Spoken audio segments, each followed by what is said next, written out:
Do you get sick of being asked though, if you are Satoshi? Well, I mean, it's not ideal. So I knew about Bitcoin very early, like before almost anybody actually. There's a segment of the crypto ecosystem that is convinced that it's not me because I'm saying things that they don't like to hear. The $500K to $1 million Bitcoin is closer than people think.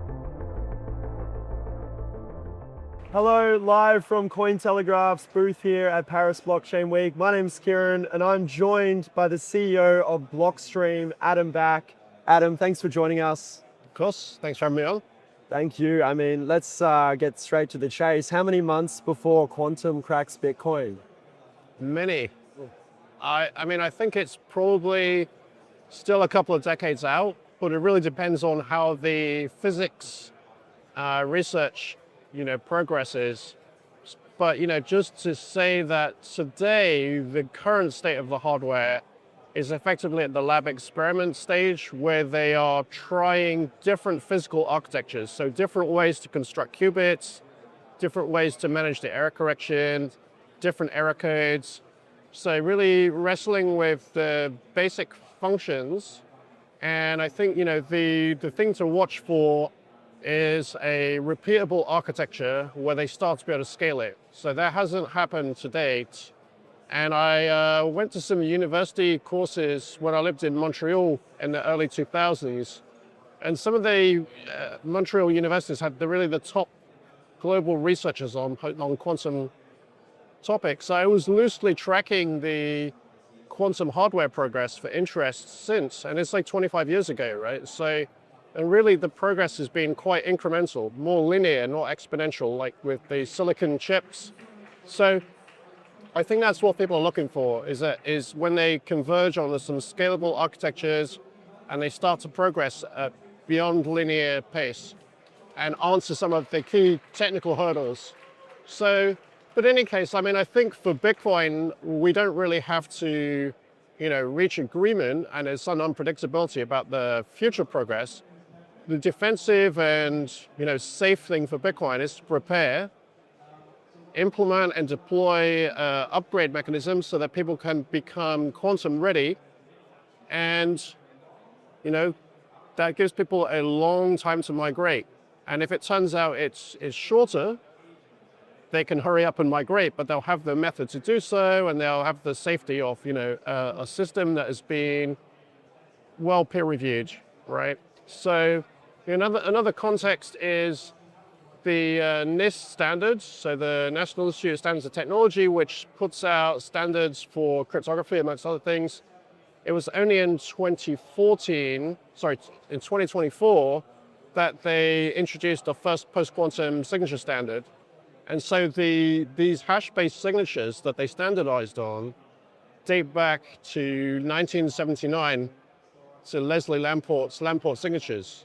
And so these new signatures are optimized versions of that, which is good because it's using hashes, which are very understood, reliable building block. And it's a conservative design, which has withstood, what is that, like 40 years or something at this point, 45 years. So that's the right kind of characteristic. And now the NIST standard signatures are quite large, many kilobytes. So what Blockstream research has been doing, and other researchers, is trying to optimize them for the Bitcoin specific use case. So we put this proposal called Shrinks, which results in a 324 byte signature. Still bigger than today's 64 byte Schnorr signatures, but not, manageable. And we also implemented that in Liquid, the Bitcoin layer 2, so that people can try it out. So, we'll see how the kind of applied research progresses, but that's currently probably the main contender for an initial Bitcoin opcode proposal as standard. I think the other interesting thing is the way that people would use that today is they would actually continue using Schnorr signatures, but use a feature of Taproot where you can have an optional additional way to spend that you don't use today, but you have the option to use in the future. So that's a way to, otherwise people may be disincentivized from using it because they don't want to pay the fees for a large signature today. So they could be ready, so quantum ready, without paying the costs today. So I think that's better for adoption, actually. Right, right. Because obviously, over the last 12 months, we've had people say 2028, 2029, 2030 Right. as a potential risk. And I know it was only a few months ago, you publicly stated, I think it was to Nick Carter, who was making a lot of noise around quantum computing, and you said it was uninformed noise and it's not helping. Do you think all the FUD that all the Bitcoiners have been making has been impacting Bitcoin negatively? I mean, from Well, a I mean, I market think, perspective, but more broadly from the yeah, sentiment towards the asset as well. right. I mean, I think uncertainty, the markets don't like uncertainty. And also, the specialized markets can have information asymmetry, which is to say, the people who understand the fundamentals have a very confident view, but the wider audience of traders are listening to Bloomberg and CNBC, and they may react to an uninformed media output, let's say, right? And so that can impact the market short term. Usually the smart money, fills it in. But I think also the institutions are more systematic about risk management. So they actually realize that there's a low probability long tail risk, but they still want to understand what is the risk and is there a way to address the risk? And so they actually care about that kind of thing. But I don't think they're panicked. They just they feel they have the obligation to understand the risks and understand the responses to the risks. And what do you think about firms like BlackRock, informing investors about the risks of quantum? Do you think that's genuinely trying to protect investors, or do you think there's a little bit of them wanting the price of Bitcoin to go down as well in the short term? I mean, I think probably BlackRock is aligned with a higher Bitcoin price because that drives more buyers and increases the AUM ultimately. And their fees are, they're fixed basis point, right? So if the price is 10 times higher, they make 10 times as much money. So I think they would be interested in that. But I think it's just that, investment contracts and prospectuses come with risk disclosures.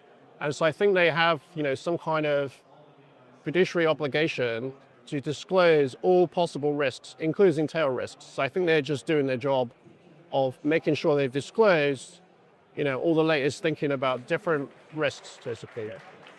And I mean, you've been in Bitcoin now for the longest period. I mean, looking now at 2026 compared to its early days, how has it evolved? Is it what you thought it would turn out? If back then you were looking 2025, 2026, Yeah.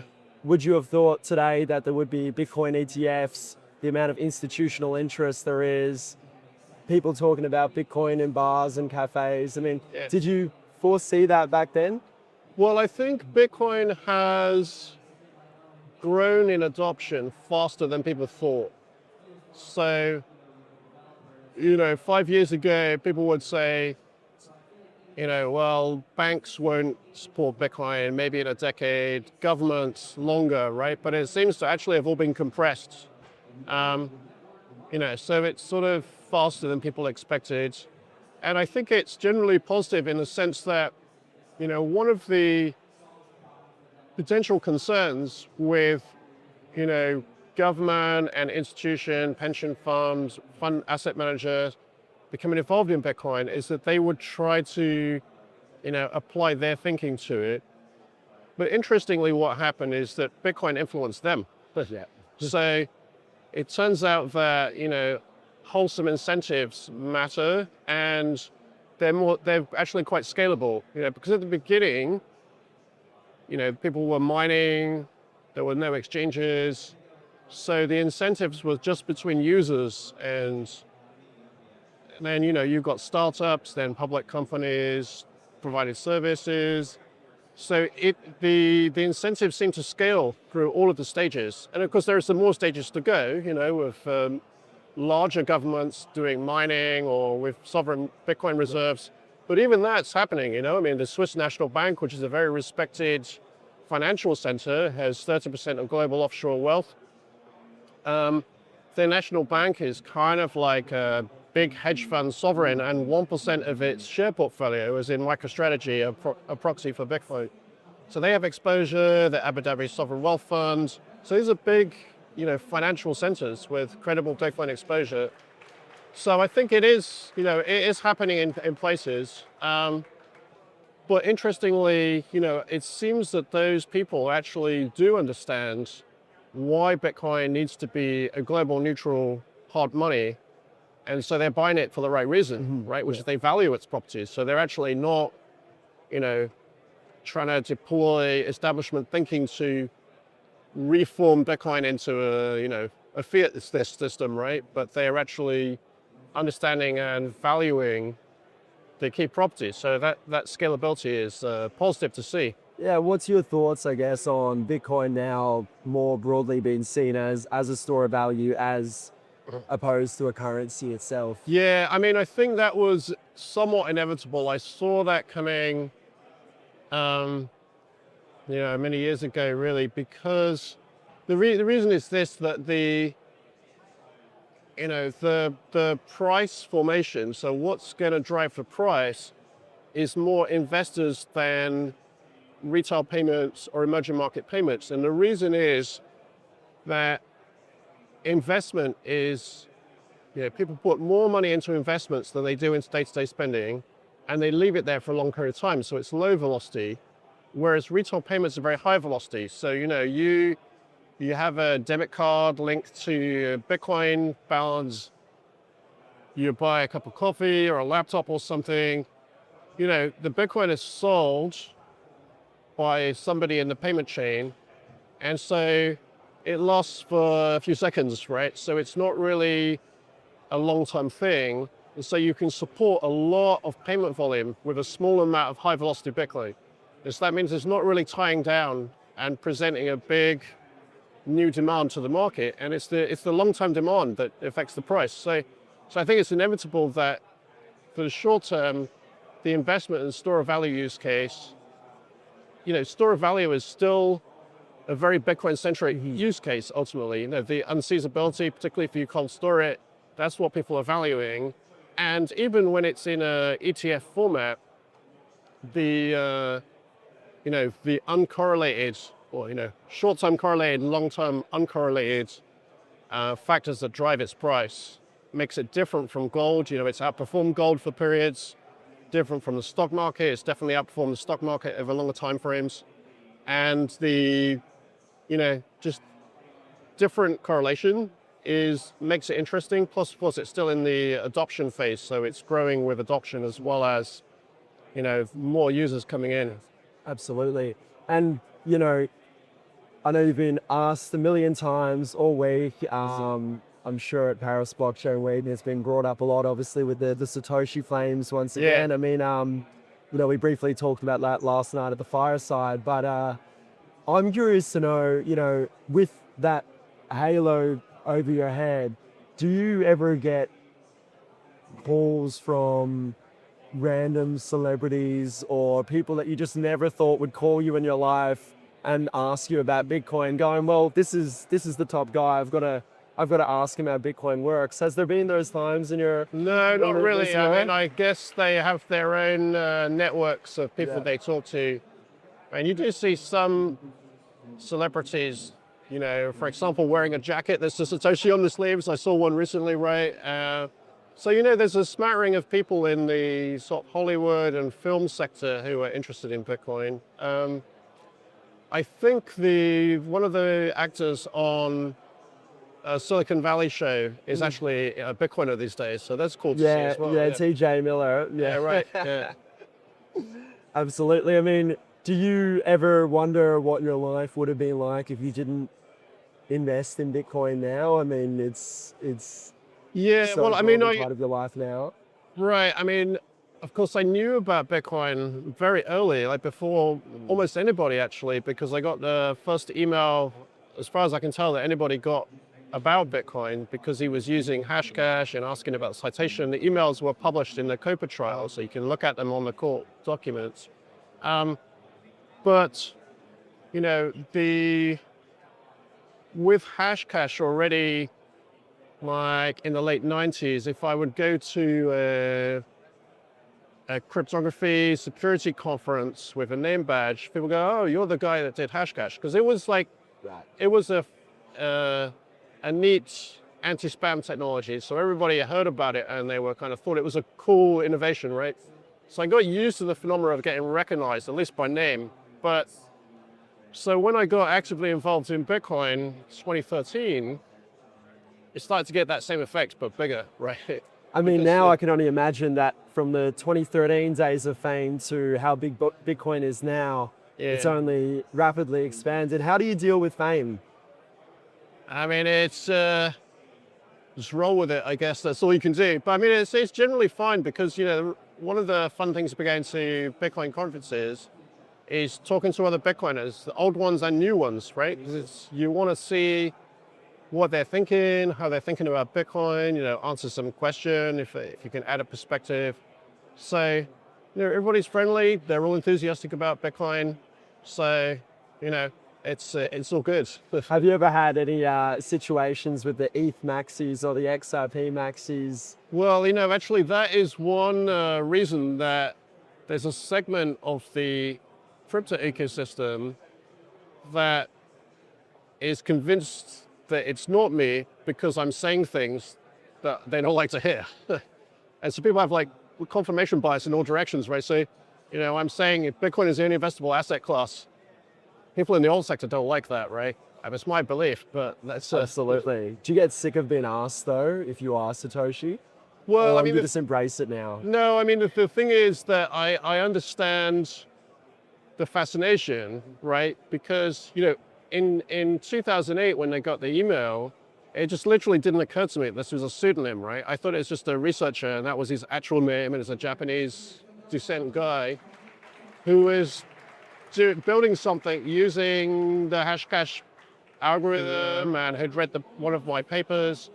And so, I think that later, like everybody, it becomes a fascinating subject. And so you start brainstorming about, well, who do I know that works in eCash or cryptography or programmers who could plausibly be this person? And you'll have, everybody has their pet theories, like, well, it wouldn't have been that guy because, you interacted with him in the past and he made some other technical mistake, or he wouldn't have done this. So it's like everybody's got their theories, right? So and I think it's actually kind of positive for Bitcoin that it's this sort of mystique that's part of the backstory that we don't know. Do you think it is a danger, though, for someone to be the confirmed Satoshi? Well, I mean, it has caused problems for some people, right? I think Dorian Nakamoto, of course, famously, right? He, opened his door and there's a TV crews on his lawn, right? Yeah. So I think that was, and he clearly didn't know what Bitcoin was hardly at that point, right? So I think it was a bit disruptive for him.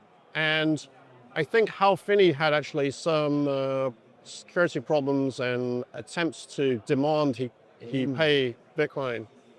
But do you ever worry about those security concerns when, there's all the Satoshi claims going around as well? Well, I mean, it's not ideal, but I had this thought process actually in 2013 when I first got actively involved in understanding details, because I was kind of watching since the 2008, 2009, obviously I understood that Satoshi had solved some of the technical problems that we hadn't figured out in the sort of 1997, 2005, when people like myself were trying to figure out how to, the centralized electronic cash system of the previous era had failed, basically because it's centralized and the database went offline. So we were trying to work out how to make it decentralized. And the proof of work became a sort of go-to answer for how could a peer-to-peer network have a bank account, which it can't. And so once we thought about proof of work in a electronic cash context, it became a solution, right? So all of the previous systems were proposing that. But when I got actively, so in 2009, when the network started, I thought, okay, it's cool. He's implemented it. It's running. Let's see if anybody uses it, if it bootstraps, because a lot of internet things never go anywhere, Yeah. right? And so in 2013, it went over $1. You can see things in the news like Slashdot or something, and then it went over $100. And at the time, there were half of the coins mined. So it's 4 years into the network, 2.5 million coins with 50 Bitcoins per block. So there were 10 million coins mined, $100. So it was $1 billion. And so then I was thinking, well, $1 billion is a lot of money. If that, you probably consider that to be bootstrapped and you were actually a bit late and you should have paid attention before. Yeah. So then I was like, okay, I'm going to try and understand. So I went and read all the papers, all the code, the forum posts, and asked the developers a lot of questions to catch up. And sometime in 2013, I guess there was the Satoshi thing, right? Where they were saying, oh, like maybe Satoshi has this many coins. And like some months after that, it occurred to me that, oh no, like maybe these Bitcoin guys will think it's me and I have 1 million coins and I don't even own any coins. I don't have any money to like, move house or hire security. Yeah. So it's kind of depressing thought for a couple of days, but Did you have that backlash as well? Was there people that were starting to message you as well? No, they didn't really do much, but it just occurred to me, out of the blue, because this was there and I was involved in Bitcoin before, and obviously people were like vaguely speculating, oh, maybe it's Hal, maybe it's this guy. But there was nothing like the investigative journalists and the documentaries. None of that happened at that stage. But it just occurred to me that it might happen. Yeah. So it was kind of a worrying thought. But there was nothing I could do about it. I didn't have the money to take any evasive action. So I just rolled with it. And so, that's the operating mindset, basically. Is it a running joke amongst your mates though? Like amongst your personal mates? Well, I mean, actually, in probably 2010 or 29, I'd have to go look. Some of my former colleagues from Zero Knowledge Systems, which is a Canadian startup, Yeah. and we were doing electronic cash for centralized version, and we actually had hired this guy called Stefan Brands, who was David Chaum's PhD student, and David Chaum was the originator of this kind of electronic cash, and so Stefan had a more optimized version, so we'd actually implemented some of these things. So you're interested in it. So there's a group of cryptography guys, some of who worked for me, who, had brainstormed about this kind of stuff and implemented it, and so they emailed me, one of the guys, and said, is it you? And I'm like, no, it's not me. I would have used this cryptography that is more private, right? So I would have used this paper, the Sana and Tashmar paper. And they're like, okay. Right, so that was convincing to them because they knew about that paper, Right. and they knew, what type, we co-authored papers and stuff, so I knew them pretty well. But that was the kind of first people to say, oh, maybe it's you, right? It's some cryptography friends, right? And I guess moving on to Bitcoin's price, I mean, everyone is wanting to know what's going to go on in 2026. We hit near 60,000 early in February. Yeah. Is that the lowest for this year? Are we going to go higher?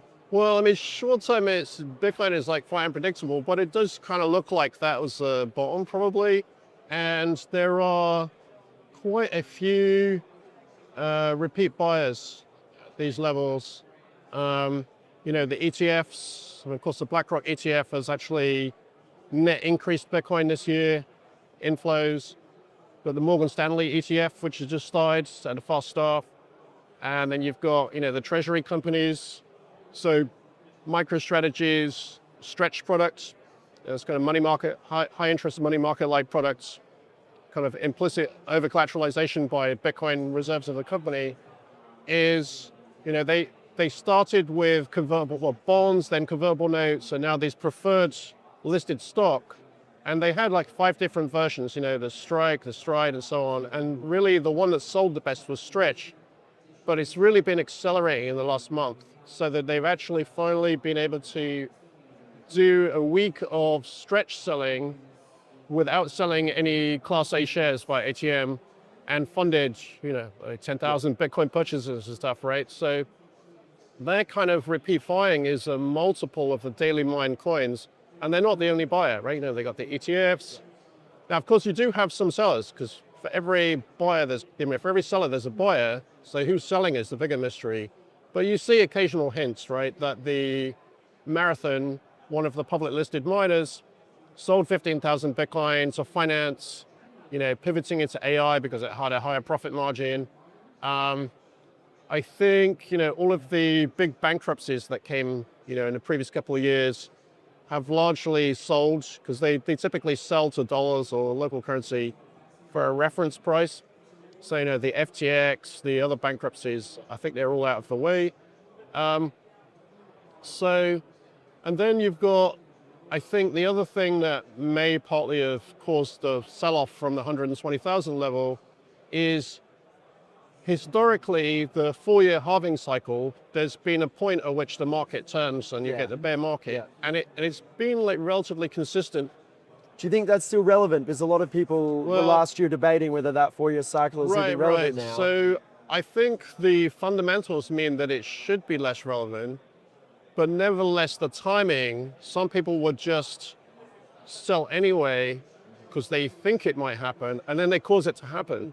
And then the price falls and other people defensively, go to cash to find out where the bottom is, and then they'll come back in maybe, right? So there may have been some of that. The Bitcoin market is highly reflexive. So if the price is down, the price is down because the price is down and people are selling, and then the price is up, they're buying, right? So all momentum effects. And there is actually some technical reflexivity, which is when the Bitcoin price is low, the miners have to sell a bigger proportion of the coins they mine to cover the electrical costs. And when the price is higher, they don't have to sell as much. So as soon as you get like a little bit of a higher price, mining gets more profitable, and they keep more of the coins, so there's less sell pressure. So, higher price immediately translates into less sell pressure, right? So you do get some kind of rebound potential. Plus, I think there's a slow burn, which is the institutional follow-through. So, we heard a lot about model portfolios, managed funds, mutual funds, but I think those, there've been announcements about them, but I think they are slow moving in terms of, developing the playbook, doing the legal and accounting work, selecting their custody partners, training their salespeople. It all takes months and, half a year, 18 months. And so I think it's still coming. And it's a big allocation of money in there because most people are not managing a stock portfolio. So their savings are indirect via managed funds. They'll have a pension fund, maybe that's managed by a professional money manager. You have a life insurance. So these kinds of things, or an annuity mortgage. So a lot of the money in the world is managed in this way. And so I think, as Bitcoiners, we would like everybody to benefit from Bitcoin. And indirectly, the way probably most people will benefit from Bitcoin is by the professional money managers adding it to the model portfolio. So it's not a 60-40, but it's a 30-50-20 or something, and 20 is Bitcoin, right?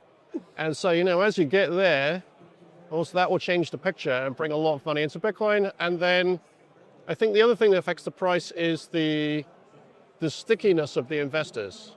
So we didn't know with the ETFs if the investors are going to be like the usually what happens in each cycle is you get new investors who are not, they're not traders, they're not professional investors. They buy when the price is high, and if it falls a bit, they panic sell. So we didn't know how the ETF buyers would act, but they've been fairly long-term view. They haven't sold much. So that's positive because, the more sticky the investors are, the bigger a multiple you get, a money multiple you get. The billion in affects the market cap by more than $1 billion, right? Yeah, absolutely. I guess, kind of brings on to the next question and the final question. I mean, a lot of people have the prediction of 2030, Bitcoin's going to hit $1 million, or 2031 or 2032. What do you think, in your eyes, what does Bitcoin actually need to reach $1 million besides just 4 years of nothing? I mean, there's got to be catalysts. What actually needs to happen in these next 4 years for Bitcoin to reach $1 million in 2030? Not much. I mean, I think just the market dynamic could do it with the current demand almost, right? I think this